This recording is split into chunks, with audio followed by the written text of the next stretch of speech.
Oi, gente, boa tarde. Dia 13 de março de 2025. Vamos conversar sobre o mês de fevereiro, sobre o mês de março que vem para frente. Muito bem-vindas. Dedê, tem pouca coisa para falar, né? A coisa está tranquila, não é isso? Ai, cada mês tá pior da gente fazer essa reunião, hein, gente? A gente vai falar, ai, como a gente falou mês passado, podia dar uma piorada no cenário, aí vem o cenário dar uma piorada. Já tem uns 2 meses que a gente está falando isso, né? É, Mas assim, efetivamente, acho que o medo inicial, né? Acho que a etapa inicial ali fora das políticas protecionistas, que tinha muita dúvida de vinha, não vinha, como vem, como não vem, eu acho que ele se materializou nesse mês, né? Ainda com muitas idas e vindas, mas com medidas mais efetivas ali dos Estados Unidos com parceiros importantes, né? Deles ali, Canadá, União Europeia, afeta Brasil também, em alguns casos.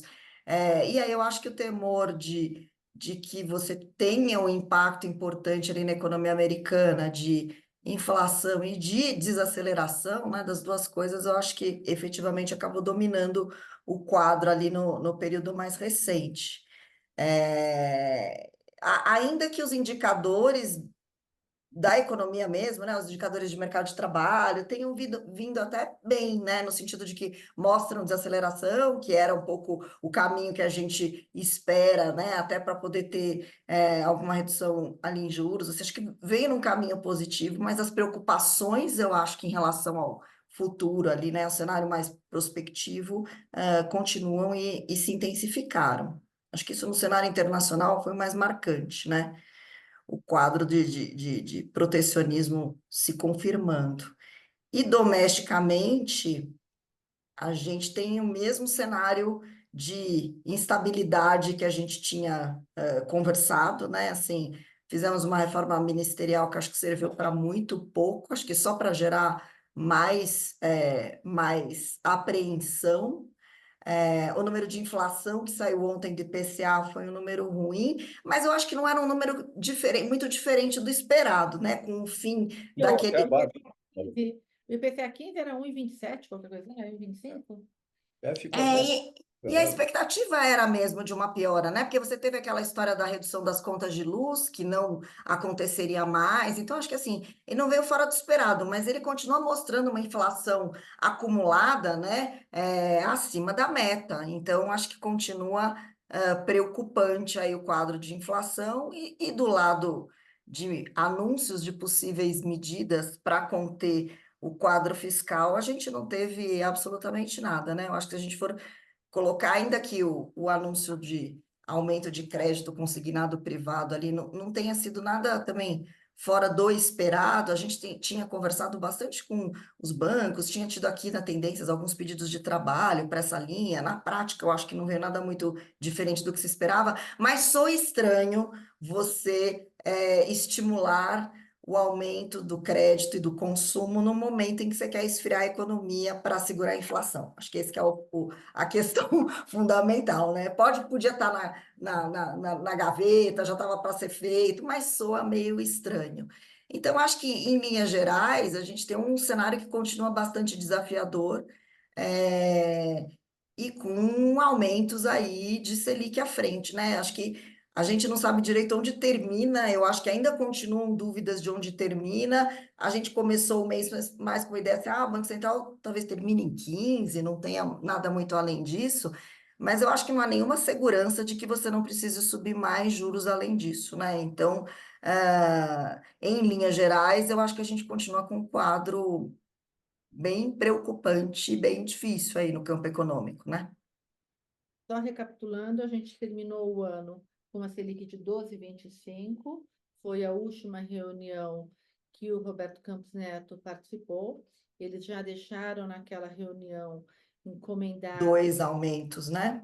né, uma que já aconteceu em janeiro, e agora, quarta-feira que vem, né, que sai o resultado, é dia 19, que sai o resultado que o que já ficou acertado lá na reunião de dezembro é que tinha mais Mais 1%, um ponto. que levaria mais um ponto, que levaria, então, a Selic em março de 2025 a 14,25. 14,25, isso mesmo. Então, hoje, o Boletim Focus ainda mostra, o Boletim Focus, que é o resumo das expectativas do mercado, um ano de 2025 fechando com uma Selic está 15 ou 15,25 o final do ano? Eu vou olhar 15. 15, né? 15, é. Só que o que que o mercado está precificando? Porque uma coisa é. Cada dia precifica uma coisa. Cada dia é uma coisa. Deixa eu só comentar mais um indicador, né? Teve um indicador do PIB também, que saiu, né, do ano passado. Que eu acho que também foi um indicador de consumo ainda muito aquecido, né? Eu acho que não fora do esperado, mas mostrando resiliência nessa questão do consumo. Eu acho que esse é o problema. No fundo, o objetivo do aumento da taxa de juros é esfriar a economia para que a gente tenha preços mais comportados. E tudo que vier, né, qualquer medida que venha nessa contramão, como estimula mais crédito, que vai esquentar a economia, né? Mercado de trabalho segue que, assim, todos esses indicadores de economia continuar quente, são indicadores que mostram que talvez o Banco Central tenha que ir além dos 15 para trazer a inflação para baixo, né? Acho que esse que é o problema. Então, também a gente teve o indicador do PIB aí mostrando que a gente tem um consumo bastante resiliente aí, né? Das famílias bastante resiliente, né? Então, então, agora aproveitando o resumo, só para, por isso se tratar de Women Invest, a gente tem o trabalho que o Banco Central, que o Comitê de Política Monetária do Banco Central faz em termos de política monetária, e é através da taxa Selic. Então, quando a gente vê ainda uma economia aquecida que pode influenciar na inflação, medidas que possam influenciar, fazem com que a gente imagine que a taxa Selic não pare em 15% no final do ano. Então, é mais ou menos isso. Agora vamos lá para o dia a dia. Reinaldo, o que que você está vendo aí? Porque Então, no mercado internacional, aconteceu o que a gente imaginava há um tempinho atrás, ou seja, uma grande confusão, né? Até a Denise falou, ficou claro, isso aí ficou claro, Verdade, claro não dá, né? Porque é uma medida por dia, um passo para frente, outro para trás, outro para o lado, né? mas o que ficou claro é que a gente não tem previsão, não É, tem visibilidade nenhuma do cenário é internacional. isso. Tem um cenário muito incerto, né? O internacional está mais fácil de ler do que o local. Porque o É, internacional é difícil imaginar que as empresas vão continuar tão valiosas quanto estão. Sim, é para fugir de risco do mercado americano, né? Internacional não, é, mercado americano. É um cenário de desaceleração da atividade americana, não necessariamente desinflacionária. Então, lá, exato. acelerar a atividade, a inflação ficar mais alta. Apesar que o mercado sempre aposta que quando desacelera, a inflação cai, né? Mas lá o juro pode subir, então assim. E quando os Estados Unidos balança o mundo inteiro, né? É. Isso é um cenário nos Estados Unidos, assim, a confusão é grande, as tarifas não vai dar certo, não vai dar certo. Essa história de tarifa É, não vai é funcionar. engraçado, né, Reinaldo? Porque se tem umas coisas que o livro Texto de Economia pode estar falando errado, mas essa questão de que mais protecionismo não funciona é uma coisa meio de livro-texto mesmo, né? E é impressionante, né? Então, Estados Unidos nesse ano, a bolsa caindo hoje de novo, caiu uns 10% desde a máxima. No ano, eu nem tenho certeza quanto foi no ano, mas foi menos do que isso. É um pouco menos. Mas é uma sensação muito ruim para o investidor americano e as reclamações estão crescentes É, de pessoas de negócio, de consumidor, até mesmo da Tesla hoje, a Tesla reclamando que as medidas retaliatórias podem pegar até aí. Por outro lado, os Estados Unidos balançando, o mundo balança, mas nesse primeiro momento estão considerando que a Europa pode ter um crescimento econômico maior esse ano, coisa inimaginável por muito é, tempo. Teve fluxo de recursos para a Europa por duas razões. Uma, porque fugiu dos Estados Unidos, e segundo, porque a Europa anunciou um pacote de gastos lá gigante em proteção, né? Proteção militar, Não fez isso durante muito tempo, agora vai sair correndo para fazer. Eu não sei se vai dar certo, mas, enfim, nesse primeiro momento está tendo fluxo para a Europa e Ásia como um todo. E também sobrou um pouco para o Brasil. Hoje mesmo a Bolsa Americana caiu um pouco e o Brasil cresce, sobe um pouco a Bolsa brasileira. Então, claramente, é realocação. E no cenário local, é isso que a Denise falou, né? A única coisa que eu acrescentaria, Denise, é que assim, o mercado ficou muito confiante quando viu a baixa popularidade do governo. Ele falou, então esse governo vai mudar, vai mudar para quem? Aí o mercado ficou meio animado. Agora, assim, está ficando claro que o governo não perdeu a eleição ainda, né? É, Tem um nível de popularidade que dá para retomar sim, se não fizer besteira. Então, assim, esse é o problema. Esse é é, o problema, né? continue aquecendo a economia, né? Que assim, é o que a gente mais tem medo, assim, que é o que vai degringolar, né? É Mas o tiro no pé, né? continuar fazendo isso na expectativa de ganhar a eleição. Então, faz É, esse ano, o, faz ano o que vem. problema, Reinaldo, é que, assim, eu acho que diferentemente, e eu acho que é uma receita que eles já usaram outras vezes, né? O próprio governo Dilma fez isso. O problema é que agora não tem espaço. E eu acho que você não consegue colher os frutos do voo de galinha antes de dar errado. Acho que esse que é o problema, né? Então, talvez por isso não venha, a gente não veja tanta besteira acontecer, porque eu acho que não dá tempo. A reação vai ser muito rápida do mercado, de perceber rapidamente, e não tem, né, não tem folga fiscal, não tem folga para fazer muita medida.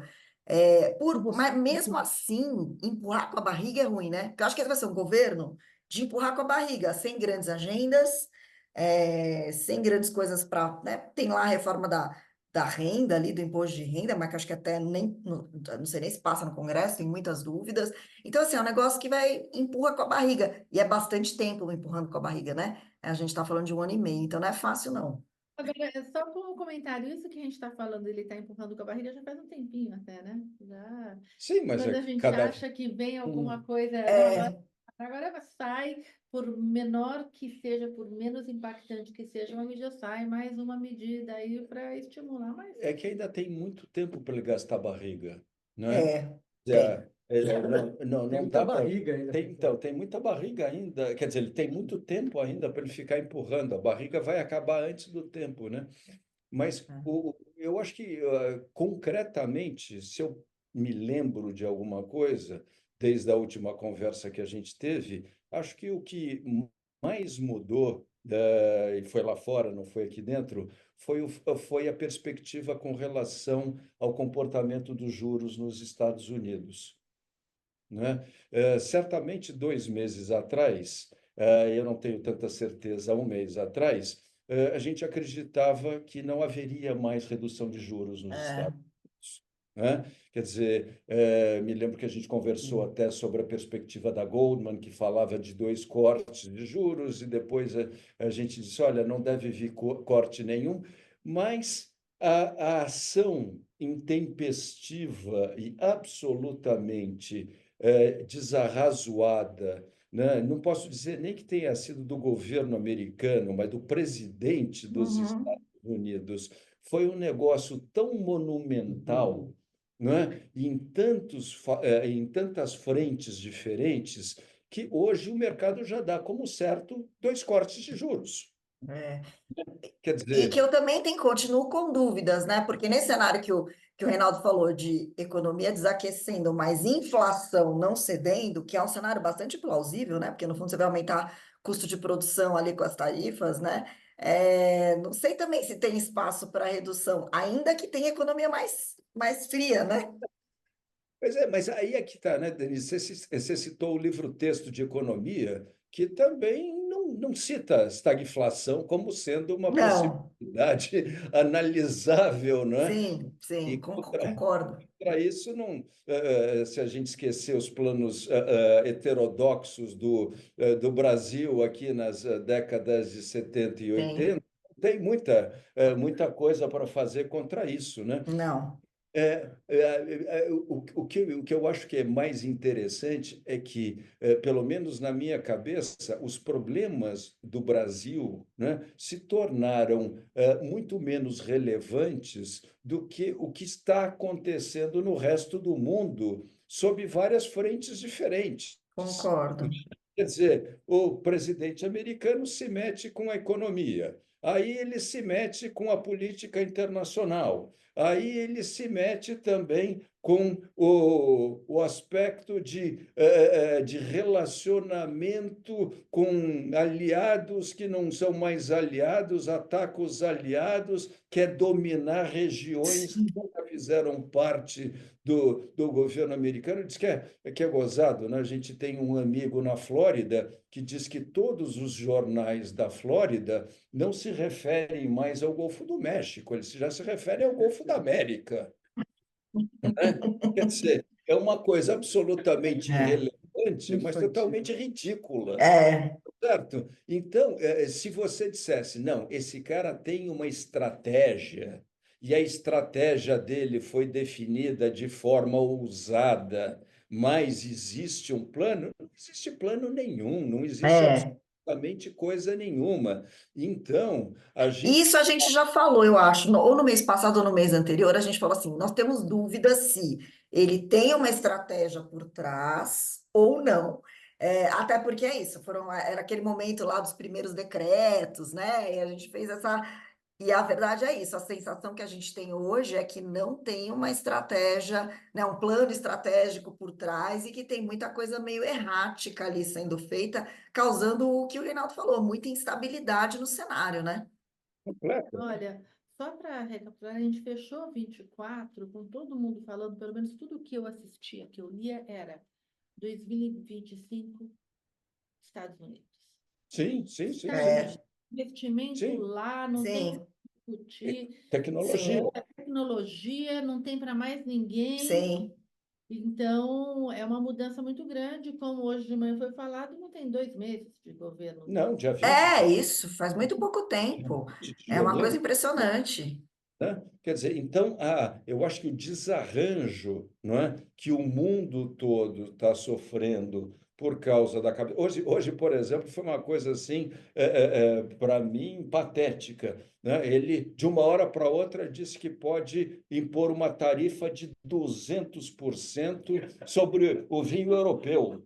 Né? Nossa. Quer dizer, ele deve ter tomado vinho em algum momento, não é? Deve ter olhado para o Musk e ter dito, sabe, segura aí porque amanhã eu venho com uma nova, entendeu? E o mundo está sofrendo, né, as consequências disso. Por exemplo, hoje eu achei delicioso ler, porque, por exemplo, que o Putin está analisando a possibilidade de não aceitar a paz. Não é? Quer dizer, ele disse: quero saber quais são os termos. Agora, eu fico imaginando o seguinte: se ele diz que ele não aceita a paz, como é que o Trump vai responder a tudo aquilo que o Zelensky já aceitou e que já É. estava. Enfim, Mas quer dizer, só lembrando, na semana passada, chegar aqui, a gente olhou para a televisão, estava um bate-boca do não, Trump. ele quer dizer, é um barraco montado lá do cara, né? E dele e a situação patética também, porque o Vance nem É, aparecia, então aparecia meio que uma voz cavernosa vindo de um lugar Do além. incerto e não sabido, não é que acusava o cara lá. Então, sabe, quer dizer, aquilo digna de pastelão dos piores É. momentos aqui do Brasil, quase que a apresentação do Plano Cruzado, quando teve lá, que no fim veio o Ibrahim Eres, que mal falava português, tentar explicar o que tinha negócio, quer dizer, é uma grande balbúrdia. Mas tudo isso, quer dizer, o que eu acho que efetivamente tem acontecido, como o Reinaldo disse, é uma fuga do excesso de capitais, não é? Quer dizer, eu acho que para o Brasil é interessante porque o diferencial de juros em si, confirmando esses dois Sim. corpos, né? A gente vai para um juro terminal, talvez os Estados Unidos terminal nesse ano de 4%, quando o Brasil deve ter alguma coisa acima de 15%, não é? É. Ou seja, um diferencial de 11 pontos percentuais que é suficiente ou seria suficientemente forte para segurar o dólar aonde está, né? Entre mais detalhes disso, é bem interessante, por favor, só para explicar, que isso é um corte bom. Então, ok. Então, o que acontece é que hoje os Fed Funds, que representam juros básicos, ou seja, a Selic americana, está em 4,5% ao ano, não é? E os juros no Brasil, como a Maria Helena disse, estão em 13,25, devem semana que vem para 14,25 e devem atingir 15, passar até dos 15. Ou seja, em algum momento, provavelmente no segundo semestre, porque o mercado americano está precificando esse segundo corte de 0,25 para setembro, no último trimestre do ano, nós devemos ter um diferencial de Selic para Fed Funds na casa de 11 pontos percentuais. E qual é o impacto disso? E o impacto disso, obviamente, é que existe um diferencial, existe todo um potencial de captação, de internação de recursos por parte do investidor internacional para que exista um investimento Porque o investidor no real. internacional que, naquele momento, lá no final do ano, ele pode estar ganhando entre 3,5 e 4, Aqui ele vai aqui ganhar ele 15. vai ganhar 15. Né? Então, é muito mais isso que pode enfraquecer o dólar do que, de fato, o cenário doméstico e tudo mais. Perfeito. Nesse Mas primeiro então, momento seria mesmo que a exatamente isso. gente pense, puxa vida, as coisas não estão muito boas, vai ter inflação e tudo mais, o que segura um pouco isso é essa diferença muito grande de retorno que volta a atrair investidor estrangeiro para o Brasil neste tipo de coisa, não para investir em fábrica, mas para tirar proveito da taxa de juros. E não para investir em fábrica, mas o investimento direto no Brasil está bastante sólido, está aí na casa de quase 50 bilhões, né? Então, Bom, está bastante sólido. Quer dizer, então, É. investir para longo prazo, eu imagino até que para a infraestrutura continue chegando de uma forma robusta, né? Enfim, quer dizer, eu acho que é isso. Quer dizer, quando a gente olha o cenário internacional, como disse o comandante aqui, Europa surge das cinzas, né? Quer dizer, pode ser até que, de fato, esse impulso todo tenha aí um efeito colateral positivo na Europa, né? Quer dizer, a Alemanha já prometeu que vai subir os gastos militares de 2,5% para 4,5% até 2030, e eu acho que isso pode ser um impacto significativo, né? Quer dizer, da mesma forma que que exista talvez um pouco mais de pujança, de investimentos dentro da própria Europa. Então, de uma forma geral, eu acho que aqui, como recapitulação, o que a gente vê é uma renda variável com bastante risco, né? Quer dizer, houve de fato uma saída significativa de recursos dos investimentos em ações para os investimentos, se não em renda fixa, mas pelo menos em fundos de money markets, de espera, né? E a gente deve talvez esperar em algum momento uma estabilização. Algo aqui entre nós, eu vi, não sei se vocês chegaram a ver, né? O Donald Trump apresentou, quando ele tomou posse, um imposto de renda com patrimônio de 6 bilhões 490 milhões de dólares, sendo que 3 bilhões de dólares ele teve de acréscimo no ano passado por força da valorização das ações. Ou seja, ele quase que dobrou o patrimônio dele por força da valorização das ações. Se as bolsas caírem muito, ele vai ficar maluco. Então, Bom ponto. mais do que Bom qualquer ponto. coisa, mais do que qualquer espírito público, mais do O que bolso, né? o bolso dele, me parece que vai ser um é um indicador. conflito de interesses positivo, que um- pode É. ser benéfico. Falaram muito tempo, né, no Fed Put, naquele negócio todo, tinha lá os presidentes do Fed que entravam quando o mercado caía, agora a gente vai ter o Trump Put, né? Quer dizer, ele, se a coisa cair muito, se ele perder uns 2, 3 bilhões, aí volte aos números de 2023, ele certamente vai agir, né? Mas então eu acho que é isso. Queria mostrar para vocês agora mais algum ponto, comandante Não. Denise, Evelyn, alguma Não. pergunta? uma coisa, né? A gente fez aqui um trabalho interessante. O que a gente fez aqui, colocando só para, acho que ficou interessante a gente mostrar o que tem tido resultado, porque das últimas 2 vezes que a gente conversou, ou 3 vezes, a gente sempre ficou na dúvida de se valeria a pena a gente abrir mão daquilo que estava indo mal, né? Das classes de ativos, subclasses de renda fixa que estavam indo mal, para aquilo que a gente tinha mais segurança com relação ao que iria bem, né?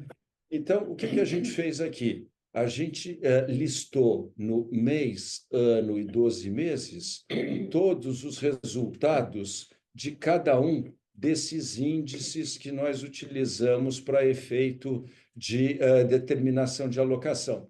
Então, o pós-fixado é o CDI, o pré-fixado é o IDKA pré de 3 anos, a inflação curta é o IMA B5 e a inflação longa é o B5+, né? E o que é interessante é que é o seguinte, nos 12 meses, né, a gente teve um resultado de 11,56 na carteira, contra um CDI de 11,03, né? Um pré de menos 1,34, um IMA B5 de 7,44 e um 5 mais de menos 6,73. Tá? A gente gerou um alfa aqui de 4,08%. Claro que não está exatamente alinhado esse negócio, porque houve variações ao longo do ano, né? Então, essas variações não estão sendo consideradas. Mas para efeito de ano e para efeito de mês, sim. Então, por exemplo, no ano, né, a gente teve um resultado de 2,38, que gerou um alfa de 0,13. E no mês a gente teve 1,14, né, contra um alfa de 0,31. O que é o alfa? Alfa nada mais é do que aquilo que a estratégia tem gerado de ganho sobre os seus respectivos índices de comparação. E da onde isso vem? Isso vem essencialmente da escolha de produtos, né? Eventualmente, pode ter um market timing, pode ter alguns benefícios tributários também, né? Então, o que eu achei interessante mostrar, em primeiro lugar, é que, como a gente já sabia, a gente tem conseguido gerar alfa ao longo de todo o processo. E outra coisa que é interessante também é o seguinte: aqueles investimentos que a gente estava na dúvida se deveria sair ou não deveria sair, tal, em termos de anos, eles estão ganhando do CDI, com exceção da inflação longa. Tá, é só Aqui, lembrar que a gente, em dezembro, o mercado teve uma queda tão novembro, forte, dezembro. novembro e dezembro, que o impacto no preço, né, na marcação a mercado dos títulos pré-fixados e de inflação fez com que a carteira sofresse bastante. A gente, daí, no começo de janeiro, falou assim: o que a gente faz? A gente diminui essa exposição, ou a gente, acreditando que vai haver uma recuperação, que isso é apenas volatilidade, a gente vai conseguir recuperar? E, de fato, a decisão de manter, de não mexer na carteira, está mostrando que a gente está recuperando o impacto negativo no resultado da carteira de dezembro através desses títulos que tiveram uma valorização importante. É isso? É exatamente isso, né? Então, acho que foi interessante para para a gente ver aqui. E agora, quer dizer, isso também funciona como sendo uma atribuição de performance, né? Quer dizer, a gente vê quais foram as classes de ativos que mais contribuíram para o resultado do ano. Então, a gente está com um resultado, eu acho que bem robusto no ano, quer dizer, o resultado poderia ter sido até um pouco melhor, mas no final do mês teve uma abertura de juros ali, então ele trepidou um pouco, mas eu acho que talvez para a próxima reunião a gente já comece a pensar numa mudança desse nosso modelo estratégico, porque eu acho que ele, depois desses, talvez, 21 meses, né, que a gente tem usado, já faça sentido a gente mudar essa inflação longa, que não tem por que a gente ter estratégica ao dobro da curta, né? E aí, então, talvez pensar também em dar uma aumentada, né, no pós-fixado desses 40%, porque não acho que olhando para frente, pelo menos nos próximos 12 ou talvez até o final de 2026, a gente tem a possibilidade de ver isso um pouco diferente. Mas, Denise, alguma mudança aqui na nossa indicação de alocação? Como é que você está vendo? O que você acha que esse 65 no pós, 10 no pré, 15 no curta e 10% no longa ainda representam aquilo que a gente tem como convicção para os próximos 30 dias? Eu não mexeria de novo. Zé, acho que de novo a nossa dúvida fica na inflação longa, né? Que foi a mesma discussão do mês passado, mas eu acho que até, enfim, por enquanto deixaria Eu como acho, tá. eu acho que a longa eu cada vez me convenço mais e falo com o pessoal dos bancos aí que não faz sentido. Inflação É, longa não faz sentido porque não faz sentido você ter uma inflação curta nos últimos 12 meses, dando 14 pontos percentuais a mais do que a inflação. Então, só para Tá lembrar, a certo? inflação longa são os títulos IPCA+, que tem um prazo acima de 5 anos. Isso. Então, a gente considera curta até 5 anos.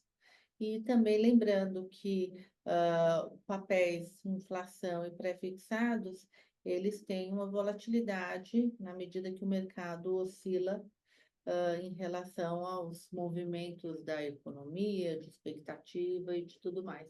Então, um papel muito longo, ele tem uma volatilidade muito mais forte. Muito mais.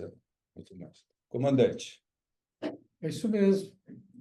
Eu acho que também não mexeria, não. Macaco que muito pula, leva chumbo, né? levar chumbo, né? é, Por esses próximos 30 dias, ninguém está vendo nenhuma grande melhora, né? Embora os resultados, as curvas tenham fechado, elas venham gradualmente fechando, né? Fechou, É, mas difícil de acreditar nisso, é, né? Mas fechou, é verdade. é, elas Quer vêm dizer, os gradualmente fechando. juros pré-fechou nesses 30 dias, mas a NTNB não fechou muito, não. Fechou Sim, menos. sim, sim, sim, sim, sim. Tem uma diferença grande, de É. fato, quando a gente vê o pré para a NTNB, a diferença é grande, né? Dona Maria. Eu estou tranquilinha aqui, acho que é isso mesmo. A gente está 3/4 da carteira seguindo a evolução das taxas de juros básicas. Eu acho que isso é muito bom. Lógico que a gente daí tem aquele prêmio em relação ao instrumento escolhido, mas quando a gente fala em Isenção de 60, imposto, tem várias coisas FGC. que podem dar uma melhorada no retorno, mas basicamente a gente está acompanhando aqui este movimento de alta da Selic. Uhum. exato. Então, e o resto, a gente está falando num pré e numa inflação que sofreram no final do ano passado e estão trazendo retornos adicionais para a carteira. Uhum. Eu acho que está bonitinho. Doutor Causídico, Rafa, o que você acha? Acho que é bastante conservadora a carteira, né? Conservadora, né? Sim, e bastante pós e inflação mais curta, acho. É o que a gente fala, né? O Brasil, o que mais paga, é o que mais tem liquidez, menos risco. Não só retorno, como risco também. Já Ah, acaba, né? E a Evelyn, tem alguma opinião? O que a gente comentou na última reunião, A ideia aqui não é trazer, não é só bater CDI ou ultrapassar CDI. A ideia aqui é trazer ganho real e pensar no longo prazo, né? Manter uma carteira estável. Esse ponto é interessante que a gente ia passando, né? Exatamente. A Denise falou da inflação mais alta, né?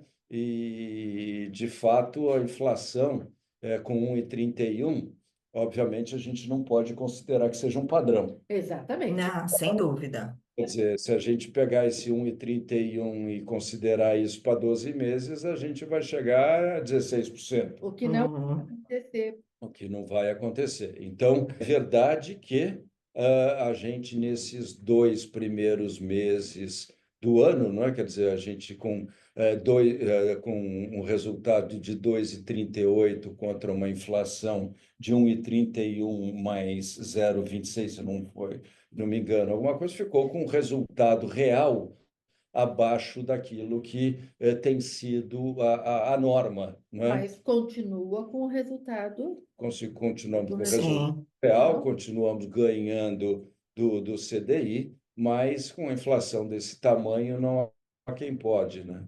Mas eu acho importante a gente olhar que a gente está falando em 12 meses, 11,56, e com esse IPCA de 1,31, de quanto que está os últimos 12 meses, não é? 5 alguma coisa? 5,20 e pouco, não é que tá?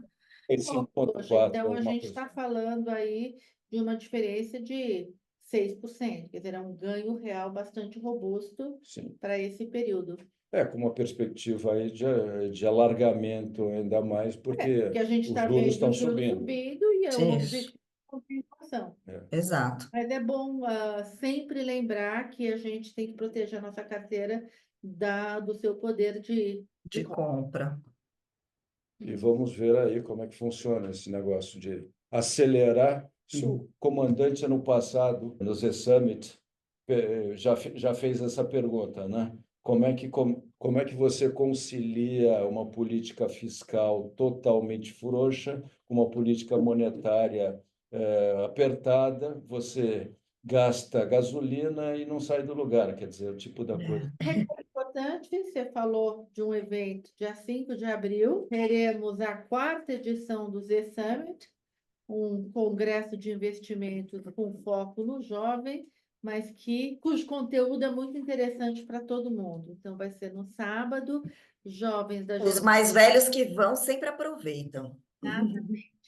Então, para os jovens, o congresso é uma cortesia total, grandes nomes do mercado financeiro, todos eles estarão lá, e para nós que já nascemos antes de 95, existe uma taxinha, mas é muito bacana, recomendo a participação de todo mundo. Mas quem for assinante WePlus, E assinante Women Invest não paga também a cortesia. Então, por favor, não deixem de ir, vai ser muito bacana, como sempre. É isso? É Maravilha. isso. Gratíssimos. Então tá bom. Gente, Valeu. Valeu, gente. obrigada. Até, gente. Tchau, tchau.